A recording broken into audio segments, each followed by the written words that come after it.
Hey, it's Jordan with TYT Politics. I'm here at Turtle Island. As you can see behind me, they've pretty much finished what they started yesterday. We were here first when they started with the razor wire. Now they have it all the way around the base of the mountain and at the top of the mountain. That's sacred burial ground that they've put rows of razor wire up. So obviously, just disgustingly disrespectful. They're desecrating the land. I'm here with Q. You're a Black Lives Matter activist. You're from Denver, and you've been here before. Uh, I mean, you've seen abhorrent sights in your life, towards African Americans. What does this make you feel when you see this total disrespect for native land and native sovereignty? It makes me feel sad. I think the very real reality is what some of our indigenous brothers are facing here are some things that we've seen before, and I'm sad that we haven't healed them, we haven't fixed them. When I think about Ferguson and how there were snipers on the roof in Ferguson, how they used the media to use propaganda to say what was going on, which wasn't happening, and how they continue to tell a story or a lie of what was happening to try to harm the Black Lives Matter movement. It's very similar to what I see here as far as the media using propaganda when you leave from this place, and they don't talk about the prayer circles. They don't talk about the amazing history that's here and the amazing people that are here. They try to use propaganda and fear mongering and all these different type of tactics. So I think when I look back and see this razor wire, it reminds me of just what fear can do and how fear has been used for so long in this country to really divide people and also to keep marginalized people marginalized. And how does your unique experience and African Americans, obviously, this country was first born on genocide towards natives and then born on murder, slaughter, and slavery of African Americans. What's the connection for you between Black Lives Matter, African Americans, and indigenous people who I think now the whole world and the whole country are being reminded of are still being pretty much belittled as inhuman. I think there's a few major connections in which we look at. If we look at the enslavement of Africans after they came to this country and those who had the audacity to try to be free, that there were individuals along the Underground Railroad who were of indigenous descent, who were actually individuals who were helping to champion and cardinal get them to freedom. So when I start to look at my history, it would be a robbery for me not to repay back some of the individuals of indigenous descent who helped some of my ancestors get free. And I know as we start to go through history, if you know about the Black Seminoles who came from Florida, these are individuals of Black and African descent who are actually indigenous as well. So often we try to make these two histories very different, but they're very similar. And just on a personal stint, my family followed the Trail of Tears that relocated in Oklahoma.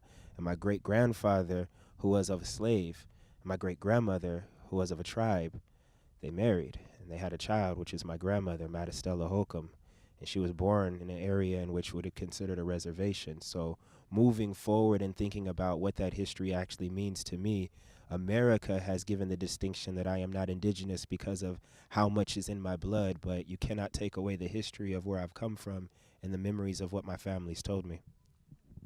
And when you look at scenes like Ferguson, when you look at scenes like Baltimore, North Carolina, I mean, we could go on, Baton Rouge, the media, every reporter, every anchor is like out there right away. If there's a line of militarized police, if there's African American white people standing with Black Lives Matter, it's wall-to-wall coverage. I saw it for days with Ferguson. I saw it for days with Baltimore, and rightly so. Like the media should be there, but it seems when there's an oil company involved, or it's Native Americans. We just don't have time. We can't make it to North Dakota. What do you think is the disconnect? Why you see that kind of coverage for things like Black Lives Matter, but not here? Well, I think, make no mistake, we have not gotten the airtime that we deserve. There have been over 163 individuals who have been killed within the last year. And when we look at that, you probably can only name 5 to 10. And although some of those larger incidents are incidents that people can name and we see the wall to wall coverage, even the coverage that's there may not actually be the coverage that's needed or necessary.